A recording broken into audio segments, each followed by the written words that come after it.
Kali ini saya akan membawakan film bertema Yakuza berjudul Yakuza Like a Dragon yang rilis tahun 2007. Film ini merupakan adaptasi live action dari game PlayStation populer berjudul sama.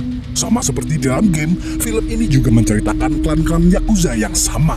Bedanya, di film ini kita akan fokus ke cerita seorang mantan Yakuza yang paling ditakuti. Kini, dia sudah tobat dan ingin hidup normal. Namun suatu hari, dia harus menolong seorang bocil yang ibunya menghilang. Tapi, itu bukan hal yang mudah karena dia harus berhadapan dengan orang-orang yang sangat ingin membunuhnya. Apakah beliau bisa menemukan ibu si bocil? So, tanpa berlama-lama lagi, siapkan mata, telinga, dan anu-anuan kalian semua. Mari kita nobar dan inilah Yakuza Like a Dragon.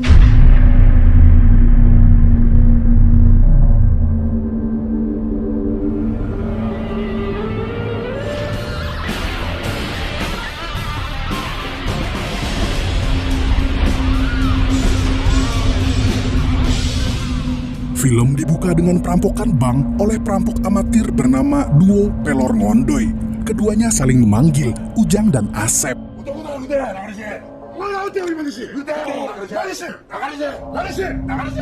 Di luar bank, polisi bernama Inspektur Dadang dan bawahannya sedang mengawasi perampokan itu. Dadang marah kepada bawahannya, si Udin dan kawan-kawan, yang masih belum bisa mengatasi masalah itu. Perampokan yang melibatkan Sandra memang beresiko tinggi, sekalipun yang merampok cuma sampah masyarakat seperti Asep dan Ujang. Sementara itu, Asep dan Ujang masih adu bacot di dalam bank untuk menentukan siapa yang harus menembak. Di sudut lain Jalan Manuk Ireng, ada mantan Yakuza bernama Kazuma yang baru lepas dari penjara. Dia sedang mencari sesuatu di supermarket, tapi tiba-tiba ada preman yang menyerangnya. Dalam hitungan detik, Kazuma dapat melumpuhkan preman tengik itu. Akan tetapi,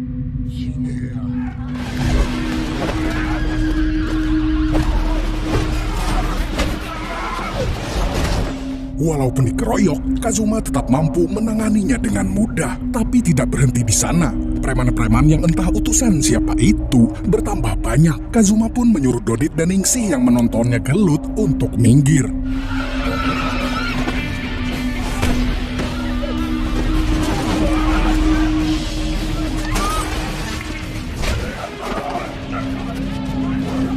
Setelah melumpuhkan preman-preman tengik, dengan santainya Kazuma beli makanan anjing.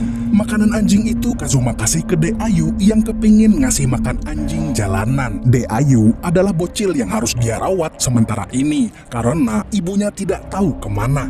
Sementara itu, di bar milik seorang tetua Yakuza bernama Margono, ada sosok misterius dari Kroya yang minta dijaga oleh anak buah Kazuma. Namanya Slamet. Dia sedang terluka. Di tempat lain, seorang Yakuza bernama Solikin, musuh bebuyutan Kazuma, mendengar kabar kalau uang sebesar 10 miliar milik klan Tojo menghilang di bank. Klan Tojo adalah nama geng Kazuma sebelum beliau dibui. Anak-anak buah Solikin curiga kalau Kazuma ada kaitannya dengan hilangnya semua uang itu. Sementara itu, di sebuah warung Tegal, Ningsih memberitahu Dodit kalau dirinya mencuri uang di kasir supermarket saat Kazuma membantai para preman. Dodit si anak soleh pun merasa berdosa. Dia ingin mengembalikan uang tersebut, tetapi Ningsih malah ngajakin Dodit mencuri lagi. Dia bahkan punya senjata untuk jaga-jaga. Ningsih dan Dodit pun beneran ngerampok sebuah warteg pinggir jalan dengan menggunakan pisau sebagai senjata untuk mengancam. Dodit sebenarnya masih bingung, kenapa sih si Ningsih ingin sekali merampok? Malam itu,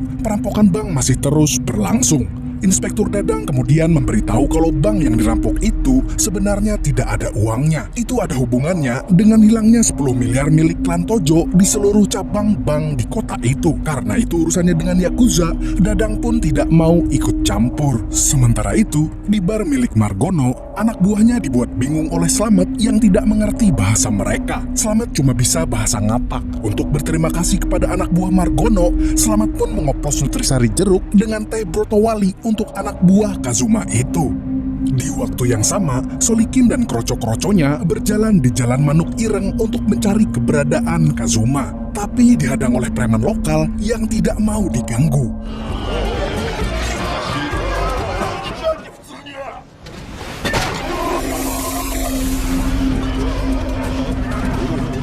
Selagi anak buahnya tawuran, Solikin masuk ke sebuah tempat di mana si Gepeng tinggal. Gepeng adalah seorang informan yang tahu segala informasi gelap di kota itu. Selain itu, dia juga jualan senjata ilegal. Solikin bertanya kepada Gepeng mengenai Kazuma. Gepeng pun minta bayaran untuk informasi itu. Alih-alih dibayar, dia malah minta disiksa oleh Solikin. Ternyata dia adalah seorang masokis. Pada akhirnya, Solikin tidak mendapatkan informasi berarti dari Gepeng. Dia hanya tahu kalau Kazuma lagi dikejar-kejar geng sebelah. Alasannya pun belum jelas. Untuk menghemat tenaga, Solikin pun mengambil salah satu senjata yang dijual oleh Gepeng. Dia keluar dan membantai lawan.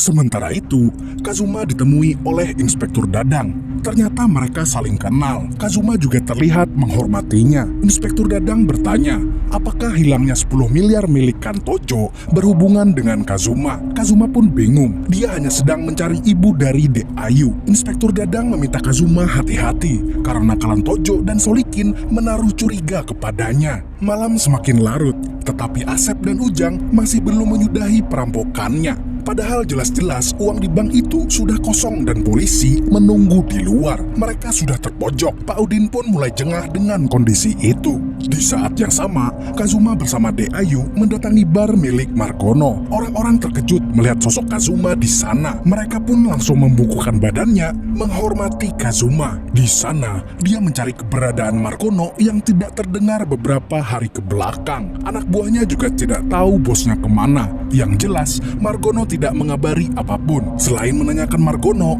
Kazuma juga meminta informasi terkait Sri Wahyuni, ibunya Dek Ayu. Dulu, dia pernah kerja di bar Margono, tapi sekarang sudah tidak pernah datang lagi. Kemudian, Dek Ayu menunjukkan sebuah foto dirinya bersama bibinya, namanya Teh Yuli. Kazuma kaget melihat foto itu, karena Yuli adalah mantan pacarnya dulu. Tapi sama seperti nasib ibunya Ayu, Yuli juga menghilang, entah di mana dia berada. Kazuma mencoba menenangkan Dek Ayu yang menangis. Tak lama setelah itu, teleponnya berdering. Anak buah Margono melaporkan kalau ada yang mencurigakan dari hilangnya Margono. Kazuma pun minta ketemuan. Sementara itu, di tempat pembantaian Solikin, Inspektur Dadang menyuruh polisi untuk mundur saja karena akan terjadi pertumpahan darah. Dadang mengatakan kepada mereka, jangan pernah ikut campur. Ditambah lagi, Kazuma juga sudah mulai terusik oleh Solikin. Akan terjadi adu mekanik besar-besaran kalau polisi tetap ikut campur. Polisi pun akhirnya menuruti perintah Dadang. Di sisi lain, Slamet diam-diam bergerak. Dia menemui informannya untuk mencari tahu di mana tempat mengambil senjata.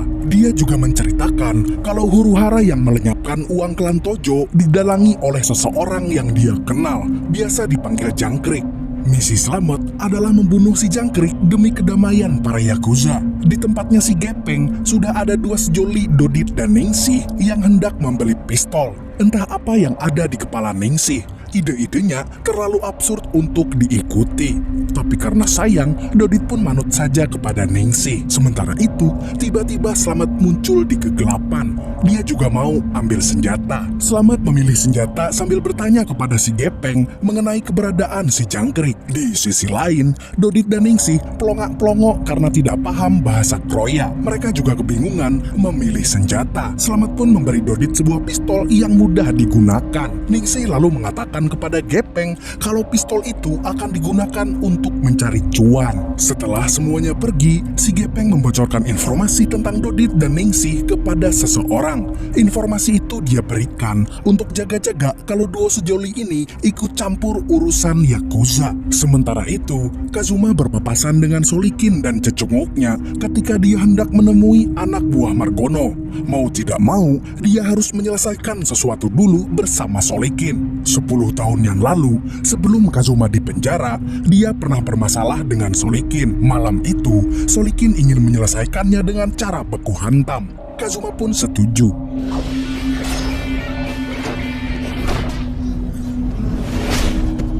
Solikin terlalu lawak untuk Kazuma. Sekali tonjok, Solikin langsung ambruk.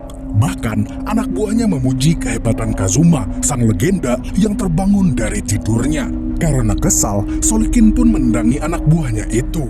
Karena belum puas, Solikin minta adu mekanik lagi dengan Kazuma. Kali ini, dia menggunakan jurus kodok terbang.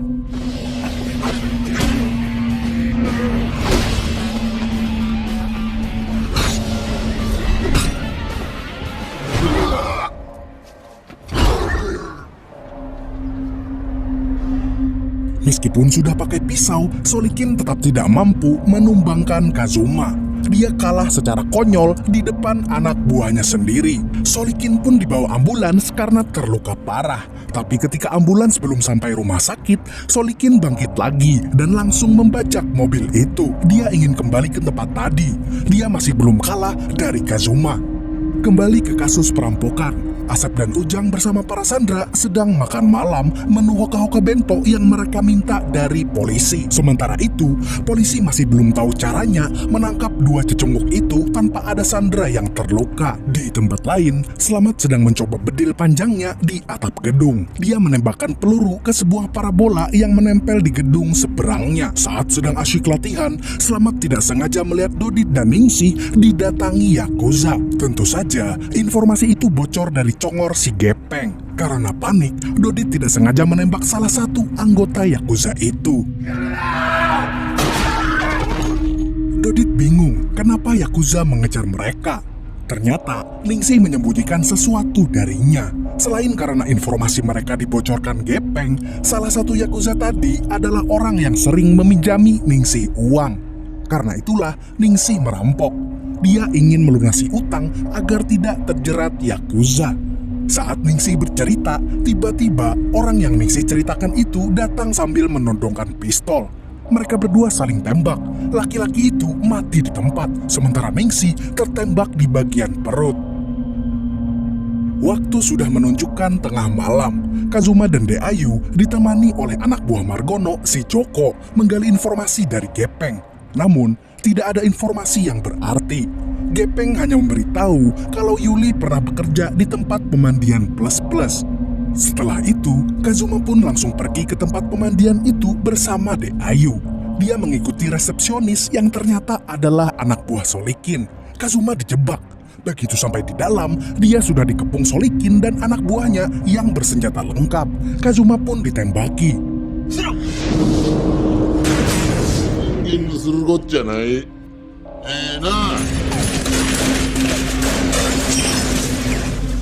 Kazuma meminta Deayu naik ke lantai 2 untuk mencari bibinya dan menanyakan keberadaan sang ibu. Walaupun musuhan, Solikin bukanlah seorang pengecut. Dia tidak menyakiti anak-anak dan tidak pernah berbohong. Solikin membiarkan Ayu naik dengan bebas meski urusannya dengan Kazuma belum selesai. Setelah Ayu pergi, Solikin menembaki Kazuma lagi. Tapi kali ini Kazuma punya ide untuk mengalahkan Solikin.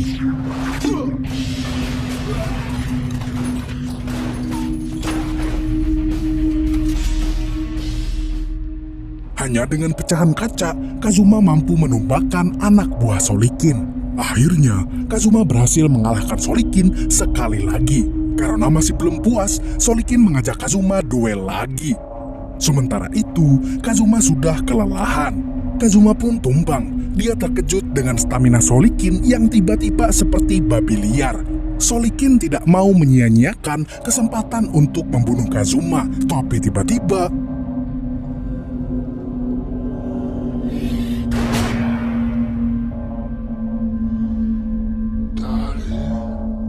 Solikin pun tumbang. Ternyata yang menembak Solikin adalah Margono. Margono baru saja dibebaskan oleh Inspektur Dadang di kandang lawan. Ada kesalahpahaman yang terjadi. Margono bilang kalau yang mencuri uang 10 miliar adalah Sri Wahyuni, ibunya Ayu. Sekarang perempuan itu ditahan di sebuah gedung oleh klan Tojo. Kazuma pun segera ke sana bersama Deayu. Ketika sedang dalam perjalanan menuju ke tempat ibunya Ayu, tiba-tiba Kazuma ditembak di bagian perut oleh mantan anak buahnya di klan Tojo. Bukan hanya itu, Ayu juga diculik. Setelah mengobati lukanya, Kazuma melihat ada jamu kuat di tempat dokternya itu. Dia pun mengambil satu, lalu pergi ke gedung yang disebutkan Margono. Di perjalanan, dia melihat sebuah helikopter yang menuju ke arah yang sama. Di gedung itu, Kazuma sudah ditunggu oleh mantan sahabatnya yang kini jadi musuh. dia adalah Naryo, pemimpin baru klan Tojo. Tanpa basa-basi, Kazuma yang tubuhnya terluka parah itu pun langsung mengajak duel Naryo.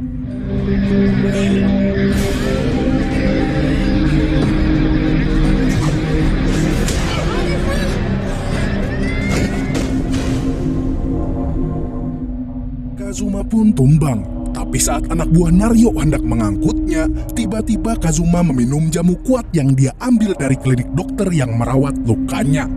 Semua orang menghindar, seolah-olah itu adalah minuman sakti.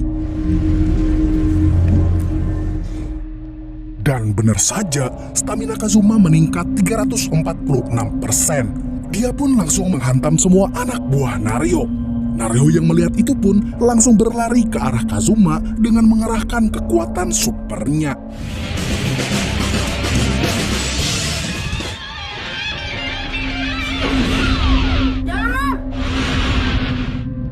Setelah mengalahkan Naryo, tiba-tiba Yuli turun dari lantai atas. Di sini diungkap bahwa Yuli adalah Sri Wahyuni. Dia adalah ibu kandungnya Ayu. Selama ini, Sri Wahyuni sebenarnya tidak pernah ada. Itu hanya sebuah penyamaran. Saat itu juga, Yuli menekan pemantik bom yang ada di tangannya. Yuli pun menyuruh anaknya dan Kazuma keluar dari gedung, karena bom sebentar lagi akan meledak. Di seberang gedung itu, Slamet sedang mengintai si jangkrik yang berada di dalam helikopter. Dan pada saat helikopter itu hendak mendarat, dan bom pun meledak, menghancurkan semuanya yang ada di lantai paling atas gedung tersebut. Sementara uang 10 miliar itu terbang ke seluruh penjuru kota. Orang-orang pun bergembira. Bahkan duo pelor ngondoy Asep dan Ujang pun akhirnya keluar dari bank untuk memunguti uang tersebut. Polisi pun langsung menangkapnya. Sementara itu, Dodit dan Ningsih justru nelangsa. Ketika hujan uang membuat orang lain bergembira, Dodit justru sedih karena Ningsih mati di gendongannya. Luka tembak itu terlalu parah. Di sudut lain, Slamet yang baru saja membunuh jangkrik si Biang Kerok pun berpamitan dengan Joko. Dia harus segera pulang ke Kroya.